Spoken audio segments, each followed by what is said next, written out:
Hello and welcome to IB Economics.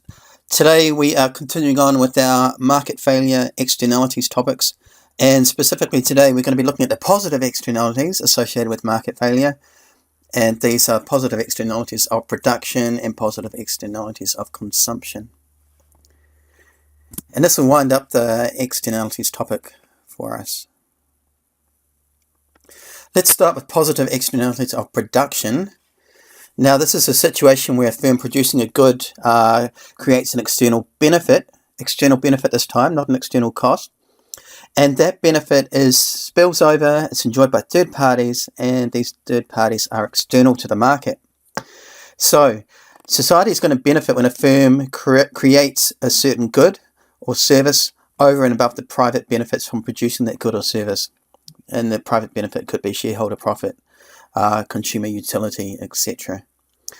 Examples of these positive externalities include research and development. This increases productivity in manufacturing, and that increase in productivity quite often flows across all other types of goods in the manufacturing sector, firms and industries. Another example is a forestry corporation growing forests for pulp and paper manufacturing, and these forests allow recreation opportunities, so hikers, mountain bikers can use these forests for recreational purposes, therefore producing a benefit outside of the company. A firm that engages workers in extensive training and development are going to benefit other firms who later go on to employ some of the old firm's highly productive former workers.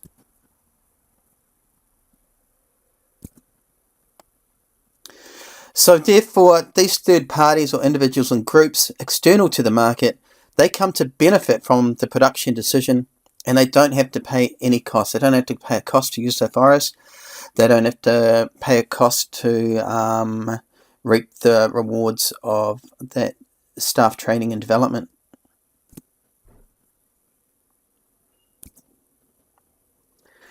Here's our model. Remember, supply equals a marginal private cost of production, and demand equals a marginal private benefit, and in this case, hopefully equals a marginal social benefit as well.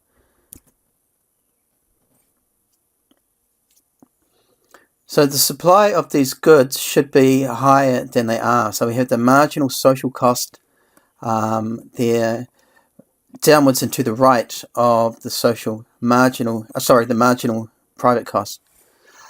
So we have the equilibrium in the free market, but this is not the efficient market equilibrium. The efficient market equilibrium is there where P star meets Q star, and the quantity of this particular good in the market should be greater. That's the optimal allocated efficient level. So here we have our external benefits. We've got the loss of social welfare there from the good being overpriced and underconsumed. And this is our deadweight loss, our welfare loss.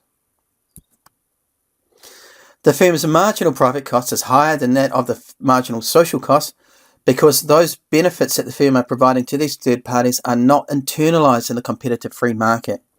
And that means the marginal private cost is greater than the marginal social cost. The firm's going to set their output at QE, which is the optimum private level, at MPC equals the marginal social benefit. At the market equilibrium QE, marginal social benefit is greater than the marginal social cost, and that's allocatively inefficient, bolded there because it's an important term. You need to get this information across to your examiner. Allocatively inefficient market outcome because at equilibrium quantity, the benefits to society from the next additional unit of output produced are greater than the value of the resources employed by the firm to produce it. Marginal social benefit is greater than marginal social cost for the level of output between QE and Q star.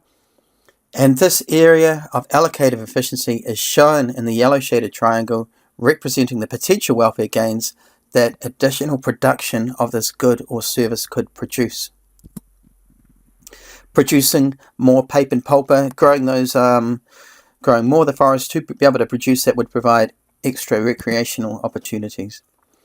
At Q star, the marginal social benefits equal the marginal social cost, and that's our optimal level of production, because the benefits to society from the next additional unit of output produced are equal to the value of the resources employed by the firm to produce it.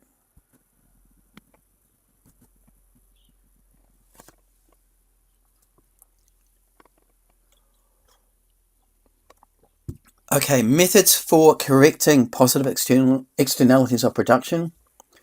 Government provision is one. So the government can provide the good or service that's creating the positive externality of production. A good example of this is that governments will often fund and engage in research and development programs in lots of different areas such as food, agricultural science, new technologies, defence, drugs and pharmaceuticals, medicine. Governments will often directly provide education and training for workers. We have schools, tertiary institutions, our universities and polytechnics, and back to work courses for the unemployed. All examples of government provision. And with government provision, we will get an increase in supply of these goods, allowing us to obtain the efficient market equilibrium there at Q star, internalising those spillover benefits. So direct provision of the good generating the positive externality of production increases the supply of the good. It shifts that supply curve, MPC, right towards the MSC curve. At MSC, the socially optimum quantity of the good or service is produced at Q star, and the price is going to decrease from PE to P star as modelled on the price, benefit and cost axis there.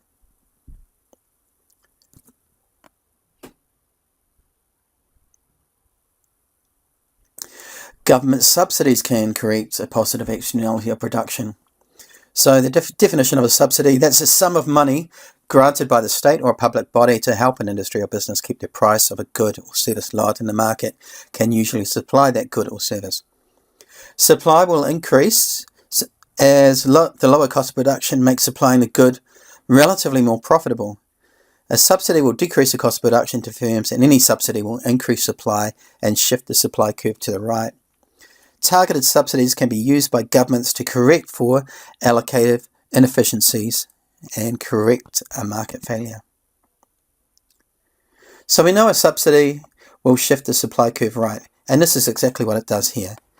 In the free market, we have the price of the good here is too high, the quantity consumed and produced is too low.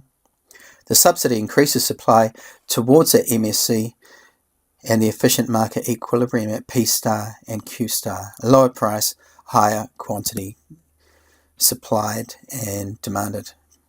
Spillover benefits are internalised. So to fully correct for the market failure caused by a positive externality of production, the government is going to pay the firm a per unit subsidy equal to the value of that external benefit that it's creating. The marginal private cost curve shifts right until it equals, hopefully it overlaps with the MSC curve. Paying a subsidy to firm producing a good generating the positive externality of production increases the supply of the good. That's shifting the supply curve, the MPC, to the right towards that MSC curve. At the marginal social cost, the social optimum quantity of the good or service is produced at Q star, and the price is going to decrease from PE to P star. And as the price decreases, more is going to be consumed. So essential statement, something you want to get clearly and precisely across to your IB economics examiner. Both direct provision of a good and paying that per unit subsidy have the same market outcomes. That's because correcting a positive externality of production requires that the MPC curve shifts right towards the MSC curve. To achieve allocative efficiency in the market, the quantity produced and consumed in the market must increase from QE to Q star, and the price has to fall from PE to P star.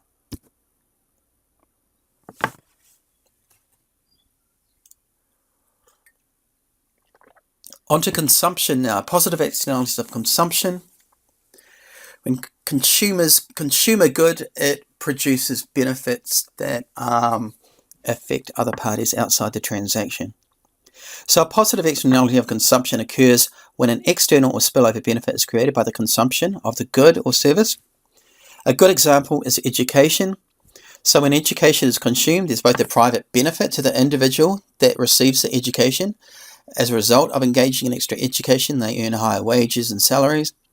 And there are also social benefits such as increased productivity, lower unemployment, lower crime rates, and increased economic development, all flow on from the consumption of education.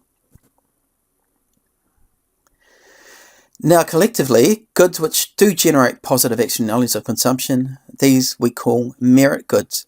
Merit goods are those goods and services that government feels that people will underconsume and which ought to be subsidised or provided free at the point of use so that consumption does not depend primarily on the ability of the consumer to pay for the good or service. So society benefits when an individual consumes a certain good over and above the private benefits from consuming that good or service. So we're talking about marginal utility there, marginal benefits. Examples of positive externalities of consumption include vaccinations. Vaccinations for diseases confer protection to the individual that consumes the vaccine, but it also reduces the chances of others in society becoming infected from the disease. When I go for my annual flu shot, I'm protected from the flu, presumably, if the scientists have done their work right and anticipated the likely influenza strains for that year.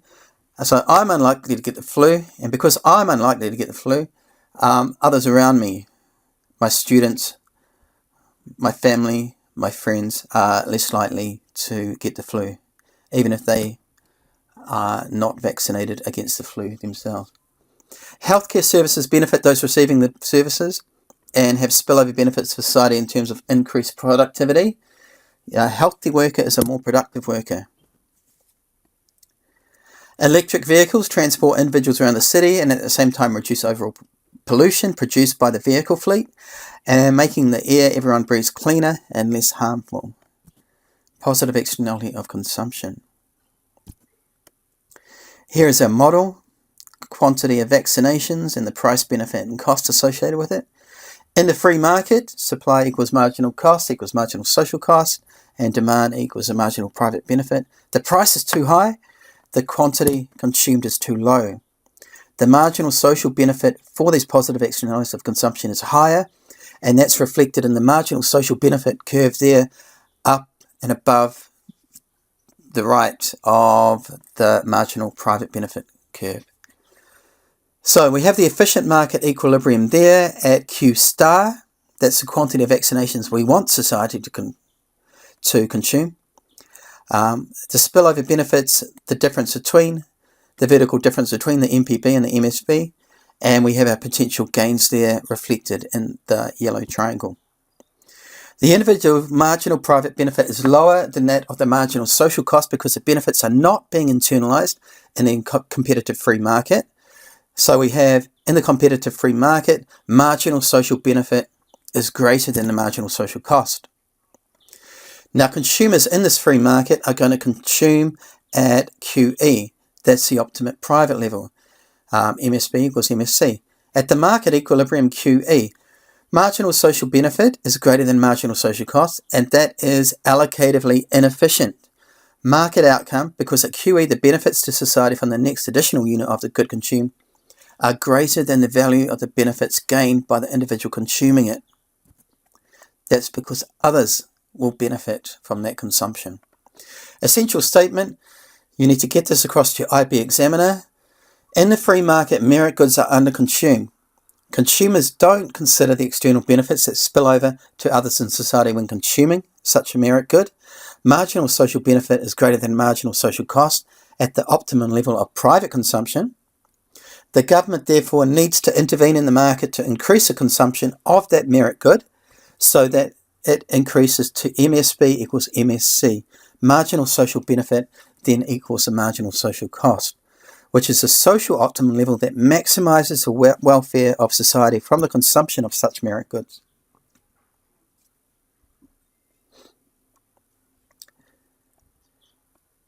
Merit goods.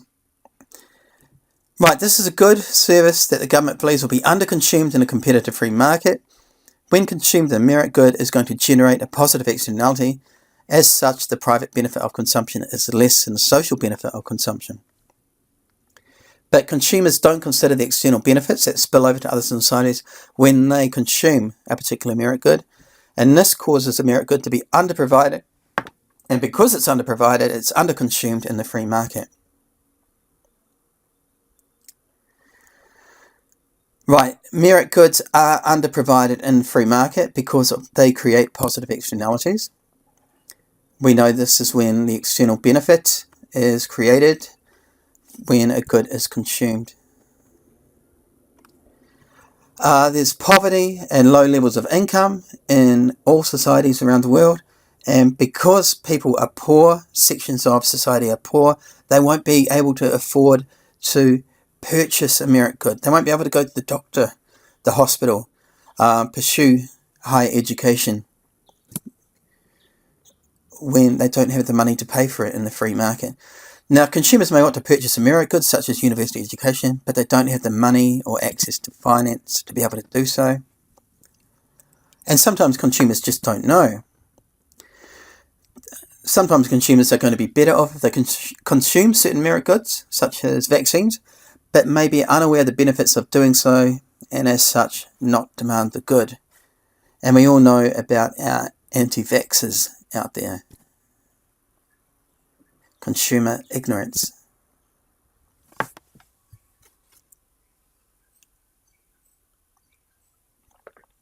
Right, legislation can correct for a positive externality of consumption. Greater consumption of merit goods can be achieved if the governments, if they enact laws, regulations that compel individuals to consume them. All developed countries have compulsory schooling, and it's a classic example. This is legislation. Children must attend school on a regular basis up until their late teens. And obviously, because they have to, that's going to increase the demand for education. And when we're increasing demand, we know that the MSB is going to be up and to the right of the MPB, the marginal private benefit. Okay, so by legislating for a particular merit good or service, demand for that good increases.